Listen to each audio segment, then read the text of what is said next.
We had a couple of big showdowns out west that lived up to the hype. We had a Hurricane hat trick, a Devil shutout, more rookie magic from the number one overall pick, and the return of a Tkachuk.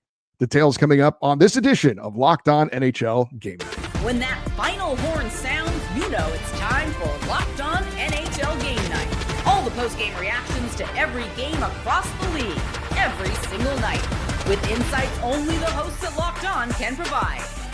Prepare to experience game day reactions like never before.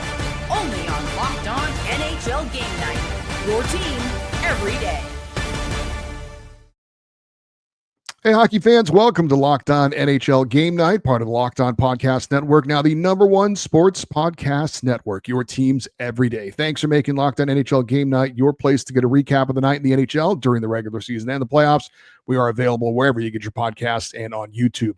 I'm Eddie Garcia, an LA Kings fan on the West Coast. He is Shukri Wrights, a Boston Bruins fan on the East Coast. Together, we're here to get you caught up on all the goals, saves, big moments, and stories from the night in the NHL with a big assist from our Locked On local experts. Shu, we had 15 games in the NHL on the day after Thanksgiving to get you out of your turkey coma.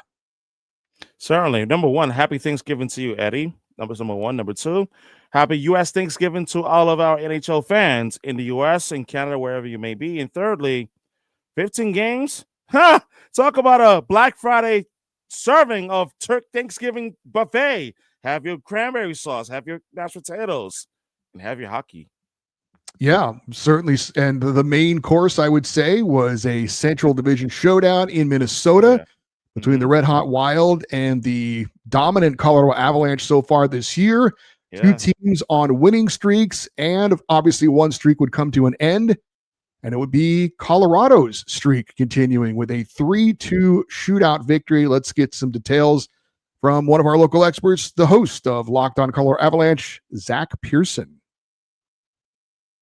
Point streak extends to 15 games, which is honestly almost unbelievable.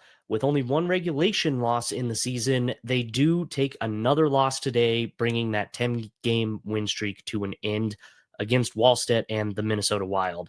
Wallstedt played phenomenal, stopping 39 of 41 shots, but Colorado's goaltender was no slouch, stopping 35 of 37, did Scott Wedgwood. Nathan MacKinnon and Gabe Landeskog, both with goals on the night, not enough to overcome the 2 goals put on by Kirill Kaprizov, and eventually the shootout does end up going the way of Minnesota. This was a fun game from start to finish. Absolutely a blast to watch. Everything that you wanted. Lots of shots, lots of speed and skill, and it's 2 great teams on 2 impressive win streaks. One of them had to end. Unfortunately, it was Colorado's. So, again, phenomenal game. Lots of credit to the Wild. And the Avs still continue to really dominate the NHL, having still only 1 regulation loss this season. All right, thanks to Zach Pearson for that report. It lived up to the hype. We had the big stars showing up, Kirill Kaprizov, Nathan MacKinnon, Matt Boldy gets the shootout game winner. As he mentioned, both goaltenders played well. A great hockey game between one team that we expected to be here. And for Minnesota, they didn't start off strong. Man, they are having a great November, 11-1-1 now in the month of November, Minnesota. And they've won 7 in a row. If you're a Wild fan, you're like, can November never end? Because they have now extended its winning streak to 7 games and has points in 10 straight games, in which that, oh, by the way, their record is a stellar 9-0-1 during this stretch. So if you're the Minnesota Wild, you're rolling right now. And this was one hell of a game between the Wild and the Avalanche. Avalanche, you can make a case that they are the class of the NHL right now this season. And Minnesota, they have been on a torrid November, and a big reason for that, Jesper Wallstedt making on 39 saves, and we had 2 more in the shootout as well for the Minnesota Wild. So this was a phenomenal game that came down to the timely saves, and as well as stars rising to the occasion, which was certainly the case for Kaprizov for Minnesota, and as well as MacKinnon for Colorado. Jesper Wallstedt is 7-0-2 this season in net for the Wild. He's won 6 in a row. Nathan MacKinnon leading the NHL in goals and points with his 19th point in this. His 19th goal in this one. He now has 41 points on the season. We had a rivalry matchup in Southern California. the first Freeway faceoff of the season. First place on the line in the Pacific, and the Ducks rally for a 5-4 shootout win over my LA Kings. Let's get a report on this from the host of Locked On Anaheim Ducks, and that is Kyle Carr. Freeway face-off game is complete of this season, and the Ducks come away with a shootout win. This was insane. If this is just the taste of what the Freeway face-off is going to be, we are in for a long season as fans. Southern California hockey thriving right now.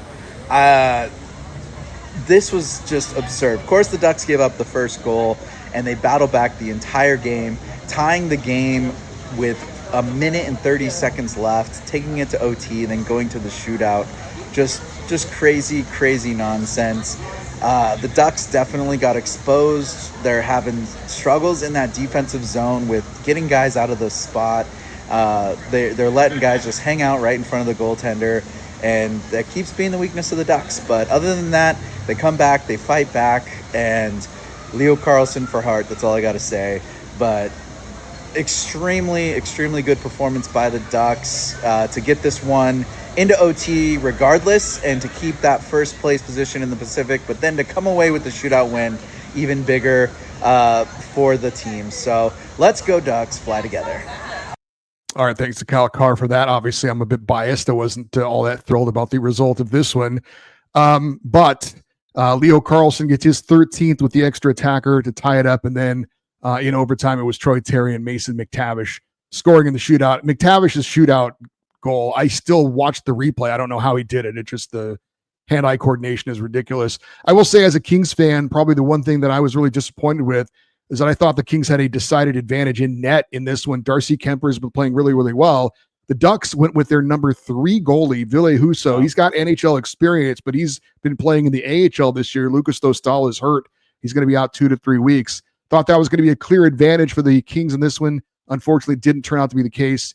17th one-goal game the Kings have played so far this year. That is the most in the NHL.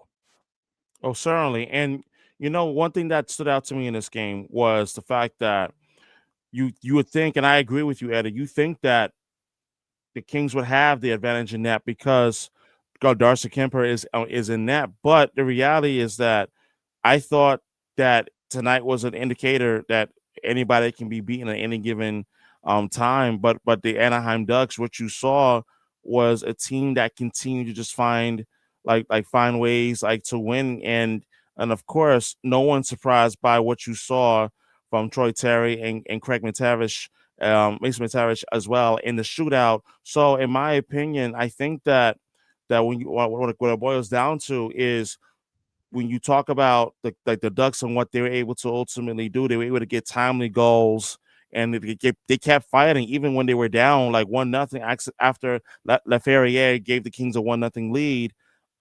They just kept fighting back even after Fiala put the Kings ahead, but the Ducks just continue to exhibit that never say die attitude.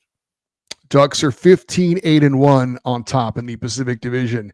We had the Jets playing at the Hurricanes. Another big night for Seth Jarvis for Carolina in their 5-1 victory. Let's get a report from the host of Locked On Carolina Hurricanes, Zach Martin. The Carolina Hurricanes are now 15-7-2 on the season after beating the Winnipeg Jets on Friday night. Hat-trick game for Seth Jarvis. You love to see it. Now he's up to 15 on the season. Shane Gostisbehere with another assist. That gets him 3 games in a row with a point, and that's 4 points in 3 games. Brandon Bussi, this dude's on an unroll run for the Hurricanes right now. 6-1 on the season now in 7 starts. He's just absolutely lights out. And, debuts a new helmet. Finally gets to fit in with the Hurricanes instead of just an all-white one. And, hey, gets another win. And now the Hurricanes, find a way to get back in the win column after losing the last couple of games. And now you're 1-1 on the homestand. Now you got Calgary on Sunday. Can the boys keep it rolling? So nice win for the Hurricanes. And as he mentioned, Seth Jarvis with his second career hat trick.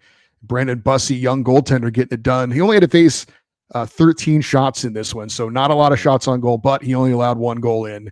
And as you heard, proving to 6-1 on the season. Certainly, and this was one night to remember, certainly for Seth Jarvis, whom I think that the work that he's been putting in in terms of being more cognizant of shooting the puck more, it's certainly paying off. And I think that it's good to see like hard work being rewarded in that regard. In which that Carolina continues to play well. But this was this is one heck of a game in which that when you talk about like what the Kings were able to do and what they were able to ultimately like find themselves like getting back on the right track. And for the Hurricanes, it was about reestablishing their game, which they did pretty well against the Winnipeg Jets, who basically lost a tough one tonight. Hurricanes win, so do the Devils. They beat the Sabres in Buffalo 5-0. Jake Allen, the star in this one, in net. 42 save shutout, 29th shutout of his career, first of the season. And Arseny Grischuk with a couple of goals for New Jersey, numbers 5 and 6 on the season. So the Devils still in first place in the Metropolitan Division. They're 1 point up on Carolina. Huge. And they continue to win even without Jack Hughes, and they're getting like solid goaltending now from Markstrom recently, and as well as now Jake Allen in tonight's game. So if you're a Devils fan, you got to be thrilled from what you've seen from this team in terms of continuing to weather through to what has been a challenging time, and yet they still continue to rack up the wins.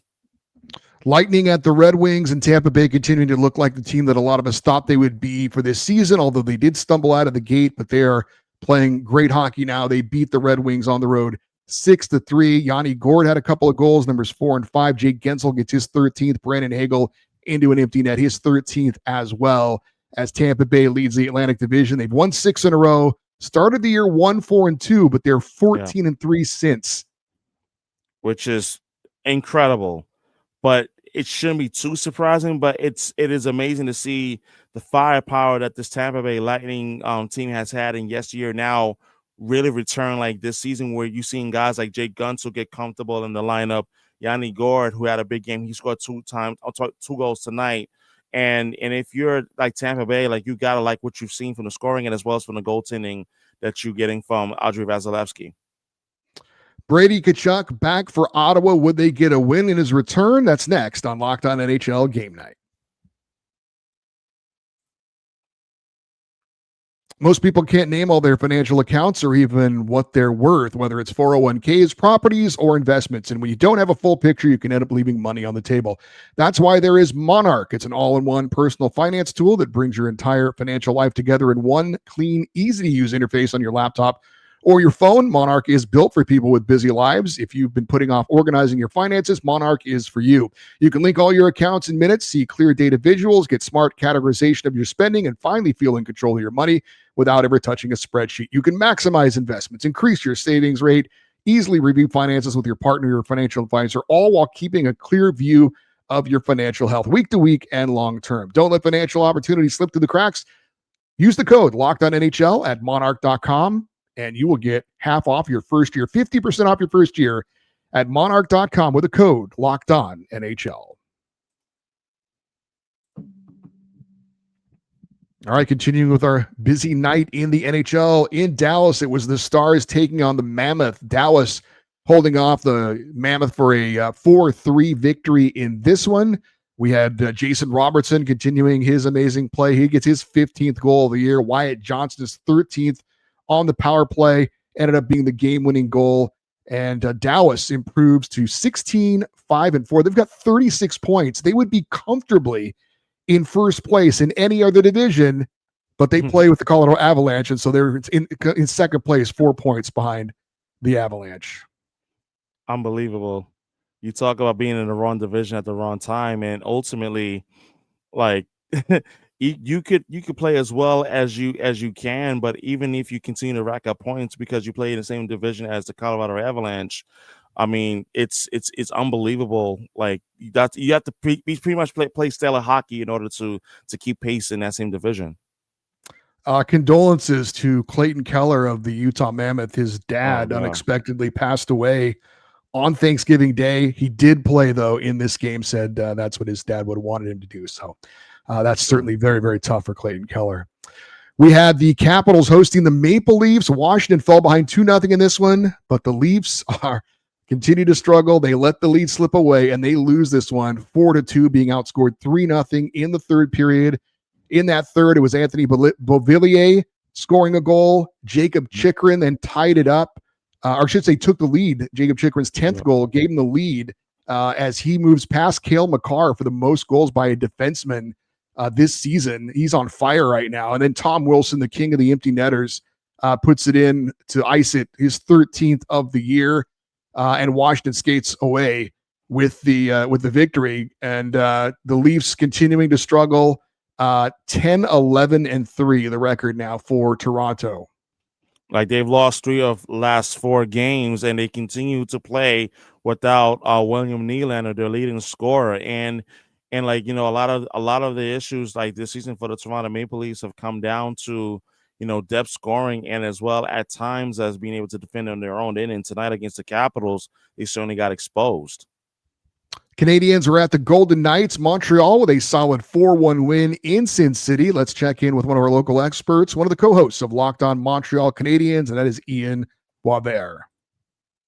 Canadians are winners of 3 straight, all in regulation. First time this season that they've done that. But the real story coming out of the Vegas Golden Knights game was Sam Montembeault, his return to form, 29 saves on 30 shots. Canadians have gotten 3 really respectable goaltending performances in a row now, 2 from Dobish, now 1 from Montembeault, each one better than the last, and they're going to need it. They're headed into Colorado on Saturday afternoon to finish off this 3-game road trip that looked pretty tough to start, but the Canadians have already picked up 4 of a possible 4 points. They're looking to finish out the road trip against the now suddenly human-looking Colorado Avalanche following their defeat against Minnesota on Friday. So stick with us, Locked On Canadians. We'll have it all for you guys on Monday, but a huge win for the Montreal Canadiens in Vegas on Friday afternoon.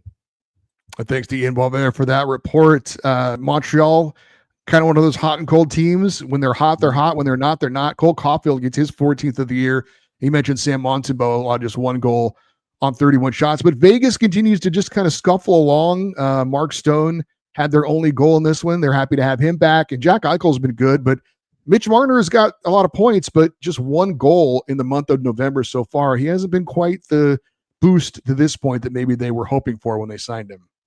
I mean, so far, like, he hasn't, and maybe he's just getting acclimated to new team, new system, which is possible. But for me, Eddie, the biggest story in this game was Sam Montembeault, because he has taken a tremendous amount of shrapnel of criticism in Montreal for his lackluster play, and it's good to see Montembeault, return back to form, making 30 saves in the Canadiens' 4-1 win, which is going to be a welcome sight, considering that Jakub Dobish has also struggled as well of late. But Sam Montembeault playing as well as he did today was a welcome sight for the Canadiens. Flyers were at the Islanders in Philadelphia, pulling out a 4-3 win in the shootout in a back-and-forth game. Let's get a report on this one from the host of Locked On New York Islanders, and that is Gil Martin. The bad news outweighed the good news for the New York Islanders on Friday. They fall to the Philadelphia Flyers 4-3 in a shootout. The good news is the Islanders overcame a 3-0 deficit to tie the game and send it into overtime. A slow start, but then the momentum started to build. And quite honestly, the Islanders were the better team for most of the second period, all of the third, and for most of overtime, getting a lot of scoring chances, but unable to finish. So the bad news is they lose the game in a shootout, and maybe even worse, Kyle Palmieri injured in this game. Looked like it could be serious. We will wait for an update, but after already losing J.G. Pageau and Alexander Romanov, losing another important player would be very bad for this team. For more in-depth daily coverage of your New York Islanders, check out the Locked On Islanders podcast. And thanks, Gil Martin, for that report. Trevor Zegras gets his 8th of the year on the power play for Philadelphia. Travis Konechny gets the shootout game winner as Philadelphia gets the nice road win. For the Islanders, did want to point out Matthew Schaefer, the number 1 overall pick in this year's draft, gets his 8th goal of the season. That leads all rookie defensemen. And he's the first teenage defenseman to have 8 goals in his first 25 games ever. Bobby Orr had 7 in his first 25 games. So Matthew Schaefer continuing to put his name up there with the greats of all time. A great start to his young career. He's also tied for the rookie goal scoring lead with 18 points on the season. which is really unbelievable. Anytime you can get your name next to a man named Bobby Orr, that's a very huge deal. And, he continues to really impress this season for the New York Islanders. But as far as the Philadelphia Flyers are concerned, you see a team that continues to just find different ways to win. And even though they did blow a 3-goal lead, they found a way to get that second point in winning in the shootout. And, credit to Travis Sanheim, who has really been resurgent this year, but as well as seeing guys like Forrester, Couturier, and Zegras, who has been impactful offensively for the Flyers, for them to get that important road victory in Long Island. Senators were at the Blues. Brady Tkachuk back for Ottawa, but it was St. Louis with the 4-3 win thanks to a big third period. Let's get a check on this one from one of the hosts of Locked On Ottawa Senators, and that is Brandon Pillar. Turned for the Ottawa Senators, but it wasn't enough as they fall to the St. Louis Blues. I'm Brandon Pillar from the Locked On Senators podcast, and even though the captain did everything he could with 7 shots in this game in St. Louis, the Blues walked away with a 4-3 victory. The Sens had the lead going into the third period, 2-1, and then they were able to tie it up to make it 3-3. But a fluky goal by the Blues ends up being the game winner. Even though the Sens pulled the goalie and pressed and had so many close chances, they just couldn't get it done here. And they fall in St. Louis. We'll have more on our postcast game reaction and on Monday's episode of the Locked On Senators podcast. It's your team every day. All right, thanks to Brandon Pillar for that report. Yeah, for St. Louis, Jordan Kyrou, Pavel Buchnevich, and then Matthew Kessel, the game winner. 3 third period goals for St. Louis as they pull out that victory. First win this season for St. Louis when they were trailing after 2 periods. For Ottawa, Brady Tkachuk, out since October 13th. He did have an assist in his return, but his team does not get the victory. Oh, certainly. And for the St. Louis Blues, they certainly look the most desperate that they've looked this year on the ice, and it showed and it paid off. And I do think that for the St. Louis Blues, this was important for them to get the win, considering that that St. Louis, they certainly had to really claw their way back into this game with the 3 third period goals, and ultimately Jordan Binnington making the timely saves that he made as well. Rangers were on the road where they've been a different team all year. Would they get a win in Boston? We'll tell you about that next here on Locked On NHL Game Night. The NBA is back, and there's no better place to get in on the action than FanDuel, the official sports betting partner of the NBA. Even if you missed the start of a game, doesn't really matter. You can place bets at any point in any game at any time you want, and you can bet on just about anything you'd like. Players' points, how many points they'll score in a certain quarter or by the half or by the game. You can also combine your live bets to a same game parlay, whether it's player points, over-unders, who's going to win in the end. Combine it all together, and if you hit, it is a bigger payout for you.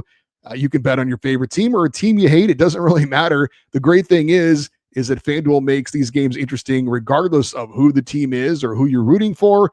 And it doesn't even really matter if it's a competitive game or not. Buzzer beater or a 20-point blowout, based on whatever you want to bet on. FanDuel, again, makes every game exciting no matter the outcome. Right now, FanDuel is giving new customers $300 in bonus bets when your first $5 bet wins. That's $300 in bonus bets just by hitting your first $5 bet. So head to FanDuel.com to sign up and play your game with FanDuel, the official sports betting partner of the NBA. All right, we had the Bruins hosting the New York Rangers. Oh, no David Pastrnak for Boston as they continue to get hit by the injury bug. That certainly didn't help things as the Rangers get a 6-2 win on the road. Let's check in with the host of Locked On New York Rangers, and that is John Chick. Mika Magic is back. Mika scores a couple of goals against the Boston Bruins, and that's obviously great in its own right.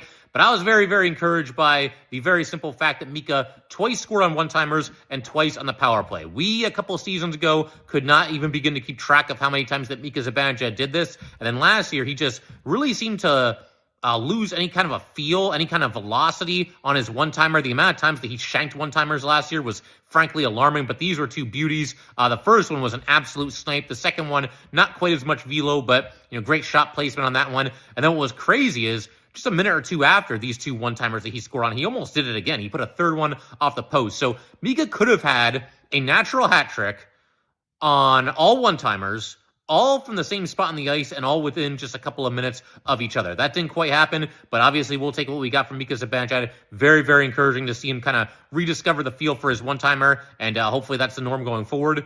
And we're going to break it down in the next episode of Locked On New York Rangers. Do not miss it. All right, thanks to John Chick for that report. Zibanejad, 2 power play goals, 45 seconds apart after a double minor on Hampus Lindholm. Artemi Panarin had a 4-point game with his 8th goal and 3 assists as well. And the Rangers are now 11-4-1 on the road. That is the best road record in the NHL. The road team that continues to play well on the road certainly brought their road warrior mentality to Boston, and you got to give them credit. Artemi Panarin was absolutely terrific, and especially on the power play, but also I think it was good to see Mika Zibanejad, turn back the clock a little bit in terms of his scoring prowess as well, and as well as Adam Fox, being the offensive threat that he is as a defenseman, having a 3-point game himself as well. And for Boston, Morgan Geekie did get his 18th of the season. He's just won by Nathan McKinnon for the NHL goal-scoring lead.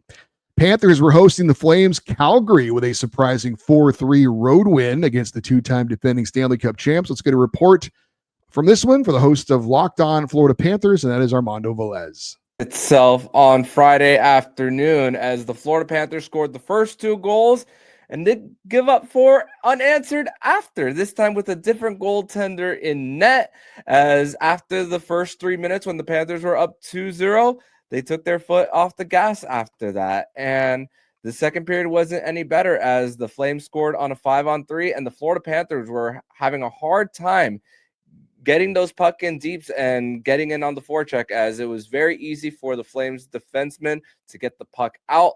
And the Panthers, they equaled the amount of shots in the last 2 periods as they did in the first, at least with some line changes. It benefited with Marchand getting a goal to cut the deficit to 1, but just not good enough as the Florida Panthers were unable to score with the extra attacker. And now it's a second consecutive loss on home ice. 0 points will come out of it. We're going to break all this down on Monday's edition of the Locked On Florida Panthers podcast. All right, thanks to Armando Velez for that. Jan Kuznetsov, first NHL goal for Calgary, young defenseman. Nazem Kadri gets the game winner, his 5th goal of the season. And Devin Cooley allowed goals on the first 2 shots he faced. He then allowed 1 goal on 37 shots the rest of the way to get the victory, as the Flames have surprisingly won 4 of 5. Yeah. Florida has lost 3 of 4. It definitely was a surprising road win for the Calgary Flames going into Sunrise against the defending Stanley Cup champions. But in terms of Calgary, I thought it was impressive to see Devin Cooley, how he was able to make the adjustment after allowing the goals in the first 2 shots he faced, and how he settled in very nicely. I think that in itself is probably the biggest storyline in this one for me. And then as well as congratulations to Jan Kuznetsov, who scored his first NHL goal in this one as part of the Flames' victory as well. Penguins were in Columbus to face the Blue Jackets, and Sidney Crosby coming through for Pittsburgh. He scored the first goal of the game, his 14th of the year. He scored his 15th in the third period to send it into overtime, and then Chris Letang with a beautiful give and go from Tommy Novak to score the overtime game winner as the Penguins get the victory in this one. Their first win this season in 6 games that have gone overtime or a shootout. Massive. And you talk about getting confidence in terms of being able to get the job done. That was huge. And on top of that, Chris Letang, 59 seconds into OT, scoring the game winner, and that was something that I'm sure that was very much a welcome sight for a Penguins team that has struggled to win games in OT. So the Penguins win 4-3 in overtime. The Predators get a 4-3 win in regulation in Chicago against the Blackhawks. Ryan O'Reilly in the third period, his 8th of the year, was the game winner as Nashville gets a big road win in that one. Also, Steven Stamkos gets his 6th of the season for the Predators as well. Absolutely. And the Predators, with an impressive job holding off the Blackhawks for a second road win in a row. And for a Predators team that has struggled mightily at times this season, this was good to see, Steven Stamkos get on the score sheet as well as Ryan O'Reilly as well as part of the scoring for the Nashville Predators. And our final game, I should say, was in the Bay Area. You had the Sharks hosting the Canucks, and San Jose pulls out the 3-2 victory. Let's get a report on this one from the host of Locked On San Jose Sharks, JD Young. The Sharks special teams come alive in their victory over the Vancouver Canucks. The power play gets on track today with 2 goals, one from William Eklund and one from Willis Smith, and the penalty kill remains perfect, killing 8 total penalties today from San Jose. The Sharks, this team continues to find ways to win. A lot of it is based on Yaroslav Askarov's play. Askarov today made 32 saves on 34 shots, and then the special teams helped chip in a game that the Sharks did feel like they were holding on in this game, but continue to find ways to win these close ones. So we'll break it down on your next episode of Locked On Sharks, wherever you get podcasts. And of course, you can watch on YouTube as well. All right. Thanks to JD Young for that. Yeah. Yaroslav Askarov has really turned it around of late. He did bounce back from getting beaten up pretty bad by Colorado in his last start. So good to see him come back, allowing 2 goals on 34 shots in the win for San Jose. Talk about showing a great deal of mental fortitude, mental toughness that Yaroslav Askarov certainly has. And it's definitely been a big reason why the Sharks are 4-2-0 in the last 6 games. And you continue to see terrific play from the young studs like Will Smith in this one, and as well as Mackin Celebrini, who by the way had 2 assists in this game for the Sharks as well. All right, that will do it for a busy night in the NHL. If you want complete coverage of your favorite NHL team, there is a Locked On NHL podcast and YouTube show for you. And of course, Locked On NHL Game Night is here for you each and every night, covering every game until a Stanley Cup champion is crowned, on YouTube or wherever you get your podcasts. Don't forget to like and subscribe to the show if you're watching on YouTube, and post your thoughts on anything that's happened tonight in the NHL. That'll do it for this episode of Locked On NHL Game Night. For Shukri Wrights, I'm Eddie Garcia. Thanks for listening and watching Locked On NHL Game Night, part of the Locked On Podcast Network, your teams every day.